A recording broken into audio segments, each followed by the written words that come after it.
BP, sugar, thyroid, obesity, hormone సమస్యలని మందులు లేకుండా నేచర్ మంత్ర ఫుడ్ తో రివర్స్ చేసుకోండి.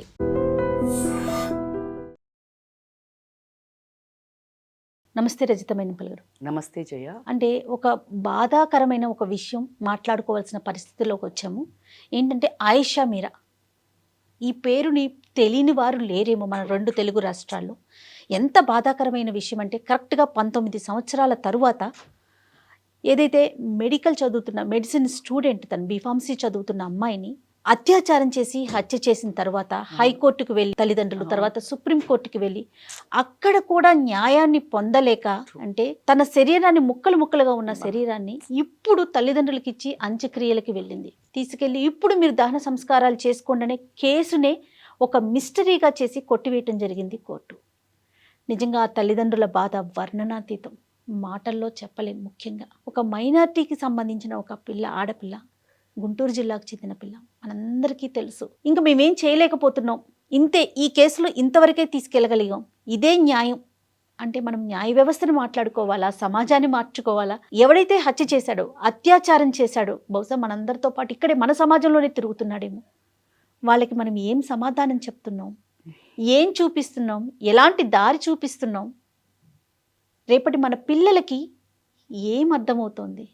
ఇది నిజంగా అంతు చిక్కని ప్రశ్నలు కదా. నాకు మీరు ఈ టాపిక్ చెప్పి మాట్లాడు అన్నప్పుడు ఫస్ట్ నా నోరు మైండ్ పెగలంది ఏంటి అంటే, ఆ పీసెస్ని ఇచ్చి తల్లిదండ్రులను మీరు 19 సంవత్సరాల తర్వాత డిగ్ చేసి, అంటే ఒక మానవత్వము అది డిగ్ చేసి తీశారు కదా, మానవత్వాన్ని, మన సమాజాన్ని, క్రూరత్వాన్ని, మన న్యాయ వ్యవస్థని లోపల సమాధి చేసి వీటిని బయటకు తీశారు అని నేను అనుకుంటున్నాను.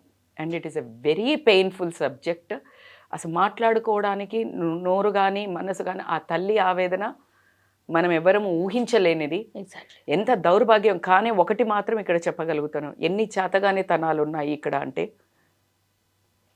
ఫస్ట్ పోలీస్ వ్యవస్థ కప్పచెప్పినట్టు అది మా వల్ల కాదు అని ఎవరో ఒక చాతగా ఒక నార్మల్ తాపి మనిషిని, మేస్త్రిని తీసుకొచ్చి అతన్ని విక్టిమ్ చేసినప్పుడు, బట్ తల్లిదండ్రులు ఒక అభాగ్యుడికి పడొద్దు శిక్ష అని వాళ్ళు ఇతను కాదు అని క్లియర్గా చెప్పి అతన్ని బయటపడేశారు చూడండి.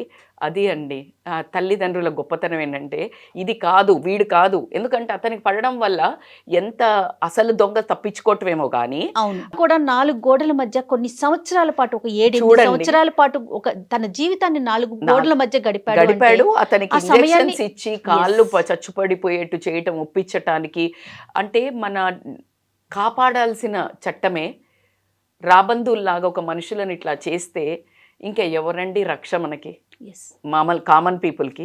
ఫస్ట్. సెకండ్ పాయింట్, సిబిఐకి అంటే most trusted wing of the world, అంటే మన ఇండియా కానీ ఎక్కడికి కానీ సిబిఐ అనగానే చూడు ఛేదిస్తారు అనే మన ఉద్దేశంలో ఒక డైనమిక్, ఒక రోల్ మోడల్స్, ఒక హీరోస్ సిబిఐకి ఇచ్చామంటే మనం కొంచెం సుక్కూన్గా పడుకోవచ్చు అనే ఒక వ్యవస్థ కూడా ఈరోజు 19 సంవత్సరాల తర్వాత జైలు అలా దులిపేసుకుని మా వల్ల కాదు, ఇది ఇప్పటికి లేట్ అయిపోయింది, విట్నెస్లు లేవు, మేము పట్టుకోలేకపోతున్నాము అని అంటే ఎవరితో చేతులు కలిపారు, ఎవరు? అరే ఎంత పెద్దవి మీరు ఎక్కడండి, 19 ఏళ్ళ ఎప్స్టీన్ ఫైల్స్ పెద్దవి బయటపడ్డ ఒక మన దాంట్లో ఇది ఒక మనిషి, నేనేమంటున్నాను, గుప్పడు ఇలా పట్టుకోవాలి అనుకున్న విప్పాల్సిన వ్యవస్థ పట్టుకొని వాళ్లే కాపాడితే మనం ఎవరిని ఏం చెయ్యలేము, అంతే కదండి. కాపాడాల్సిన దేవుడే ఏం చెప్తాడు కదా. అందుకనే ఇప్పుడు అలాంటి పరిస్థితిలో ఉన్నాం. ఏది ఏమైనా ఒకటి మాత్రం, మీరు నమ్ముతారా మేడం దేవుణ్ణి అని మీరు అంటే గనక, దేవుణ్ణి నమ్మినా నమ్మకపోయినా ఒకటి మాత్రం నమ్ముతాను, ఈ శిక్ష ఇక్కడ తప్పించుకున్నాడు కానీ ఆ కాలాంతకుడు ఎవడైతే చేశాడో అక్కడ తప్పించుకోడు. ఇంతకు ఇంత ఎన్ని రెట్లు అక్కడికి పోయేదాకా కూడా కాదు, ఇదే జీవితంలో ఎక్కడో అనుభవిస్తూనే ఉంటాడు, అనుభవించక తీరడు. ఇది నా మాట. ఖచ్చితంగా నేను 100% రాసిస్తాను. వాడికి తెలిస్తే, ఇప్పుడు ఎవరైతే చేశారో, ఆ తల్లిదండ్రులు ఎవరైతే ప్రొటెక్ట్ చేశారో, ఎవరో ఒకళ్ళు ఆరోగ్యపరంగా, నేనేం శాపం చేస్తలేను, ఇది జరుగుతుంది. ఎందుకంటే ఒక కన్నీళ్ళు, ఆడపిల్ల ఆ రోజు కన్నీళ్ళు పెట్టుంటుంది చూడు, తల్లిదండ్రి ఈ రోజు కన్నీళ్ళు పెడుతున్నారు చూడండి, అవి ఊరికే పోవండి. ఆ కన్నీళ్ళ విలువ అంతా ఇంత ఉండదు. బట్ ఏదేమైనా ఈరోజు ఒక భారతదేశ మహిళగా అని చెప్పను, ఒక సిటిజన్గా అని కూడా చెప్తున్నాను, సిగ్గుపడాల్సిన విషయం. మనము ఒక చిన్న అంటే కేసుని అంటే చిన్న అంటే ఏదో పెద్ద రాబరీ ఎక్కడి నుంచో వచ్చి ప్లాన్ వేసి చంపిన వాళ్ళు కాదు, మన తిరుగుతూ మన ఒక నార్మల్ మనిషి వాడి పైశాచిత్ దాన్ని అనుభవించడానికి వాడి జస్ట్ ఆ క్రూరత్వంతో చంపితే అది పట్టుకోలేనంత క్లిష్టమైన సమస్య ప్రాబ్లం అయితే కాదు. అయినా కూడా ఈ సిబిఐ కూడా ఓడిపోయింది అని చెప్పుకోవడానికి తల వంచుకొని సిగ్గుపడాల్సిన వ్యవస్థ అయితే మనం ఈరోజు ఫేస్ చేస్తున్నాము. ఆ తల్లిదండ్రి బాధ మీరు నేను వందల వేల మంది ఎవరు చెప్పినా కూడా అర్థం చేసుకోలేనిది.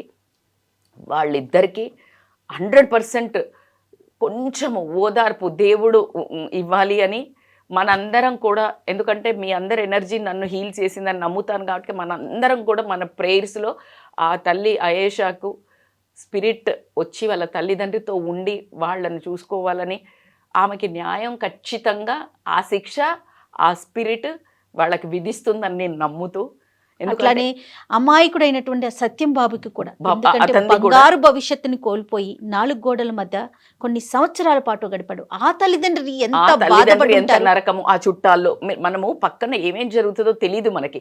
అండ్ ఎవరైతే ఇది చేశారో వాడి 19 ఏళ్ళు కూడా శిక్ష అనుభవించే ఉంటాడు భయంతో, ఎప్పుడు బయటపడుతుంది అని, ఎప్పుడు ఎవరికి డబ్బులు తినిపిస్తూ ఎప్పుడు మమ్మల్ని రక్షించండి అని ఎన్నో జరుగుంటాయి. సో ఏది ఏమైనా కానీ ఈరోజు మన తప్పు లేకుండా కూడా, బట్టలతో సంబంధం లేకుండా, ఏజ్తో సంబంధం లేకుండా, ఒక మతంతో సంబంధం లేకుండా, దేంతో సంబంధాలు లేకుండా, ప్రొఫెషన్తో సంబంధం లేకుండా ఒక ఆడదాన్ని ఇంకా ఒక వస్తువులాగా అనుభవించే ఒక దానిలాగా చూడడం వల్ల ఈ ప్రాబ్లమ్స్ జరుగుతున్నాయి కాబట్టి ఇంకా జరుగుతూనే ఉన్నాయి. దానికి ఒక ముగింపు లేదు. అట్లాగే ఒక చట్టం నుంచి మనకు రక్షణ లేదు, అలాగే న్యాయ వ్యవస్థ నుంచి న్యాయం లేదు, ఎక్కడి నుంచి లేదు. ఖచ్చితంగా ఉమెన్స్ డే అని మాట్లాడుకుని చాలా విర్రవీగుతున్న మనకి మళ్ళీ మనల్ని మనం విమెన్స్ డే చేసుకుంటూ సిగ్గుపడాల్సిన వ్యవస్థ అయితే వచ్చింది. సో ఖచ్చితంగా మనల్ని మనం అమ్మాయిదైతే ఆ రోజు తప్పు లేదు, ఏమీ లేదు. ఎంతకని ఎవరైనా ఉన్న ఆడపిల్లని, అది ఎగ్జాక్ట్లీ హాస్టల్లో ఉన్న ఆడపిల్లని. కాబట్టి ఎవరిని జాగ్రత్తగా ఉండండి. తల్లిదండ్రులకు మగపిల్లల్ని మనుషుల్లాగా పెంచండి, మృగాల్లాగా పెంచకండి. ఒకవేళ మృగాల్లాగా మారితే గనక దేవుళ్ళలాగా దైవతుల్లాగా అమ్మాయి తల్లిదండ్రుల్లాగా శిక్షించండి, తీసుకొచ్చి జైల్లోకి అప్పచెప్పండి, వాడికి శిక్ష విధించండి. ఇది మాత్రం నేను కోరుకుంటాను. కానీ వాటిని కొంగేసి తల్లి కప్పి పుచ్చొద్దు అని మాత్రం నేను ఖచ్చితంగా వేడుకుంటాను. అలానే చట్టం న్యాయ వ్యవస్థలో కూడా మార్పులు రావాలి. క్విక్ డెసిషన్ ఉండాలి, స్ట్రాంగ్ డెసిషన్ ఉండాలి. 19 ఏళ్ళ 19 అయినా ఉపయోగం లేదు. చూడండి, అట్లీస్ట్ కొన్నన్నా మనం చూసాం, కసబ్ది ఇట్లాంటి ఎన్నా మనం చూసాము. బట్ ఇది చాలా వర్స్ట్ పెయిన్ఫుల్ జడ్జిమెంట్ అని చెప్పొచ్చు, పెయిన్ఫుల్ గివప్ అని చెప్పొచ్చు. ఈ రోజు ఖచ్చితంగా సిబిఐ కానీ న్యాయ వ్యవస్థ కానీ చట్ట వ్యవస్థ మాత్రం చాలా ఓడిపోయిందని నేను కూడా తలదించుకొని ఒప్పుకోవాల్సింది. ఆ తల్లికి, అయేషా తల్లిదండ్రులకు క్షమాపణ ఈ సిటిజన్గా ఉన్నందుకు కోరుకుంటున్నాను నేను ఖచ్చితంగా.